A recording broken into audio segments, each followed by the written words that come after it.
Hi, so you have seen the market at new highs and then market hitting new lows. You saw 42,000 or almost thereabouts, and then you also saw very close to 32,000, right? So have you panicked or what have you done?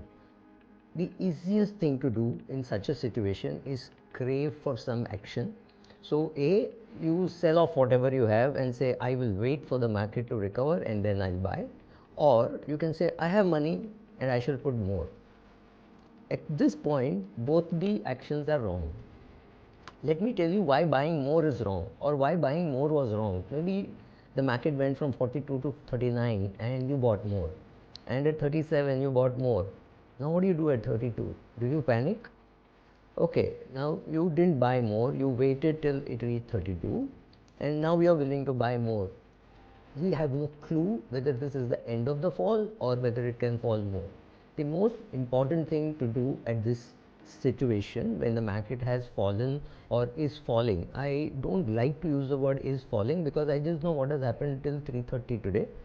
What will happen tomorrow morning? None of us have a clue. I, in fact, expected the market to open much lower today, but it did not open lower, even though the US markets were lower.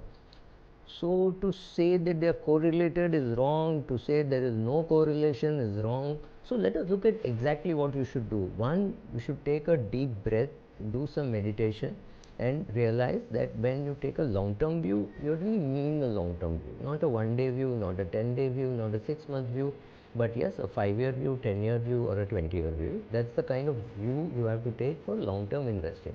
Otherwise, you're a trader, then you take a trading view. You buy at a high, you sell at a low, or whatever, you have your losses.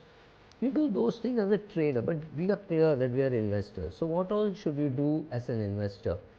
One, take a stock of what you were doing. You are 40 years old, you need money when you're 60 for your retirement.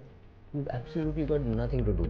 Your daughter is 3 years old, you need money when she's 21, when she has to go abroad for higher studies. You've got 18 years to go.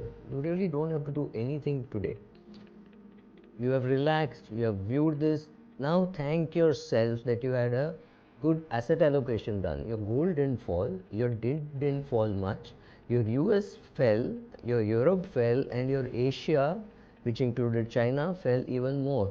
So what happened? You got 6 or 7 asset classes, I mean different geographies, out of which 2, 3 fell, but gold didn't fall and debt didn't fall much. So you were well off. If at any point all your assets are in green, you need to remember you're not well diversified, right? So you need to worry about that. So you're well diversified, you have a good portfolio. Now take a review of how much cash you have on hand and how much do you really need. Let's say you need about 1 lakh rupees a month, which includes your EMI, your basic term insurance payments, your children's school fees and all that, and you have 5-6 lakhs of rupees, which means you have money for the next 6 months. That's great. So you don't need to really do much about it.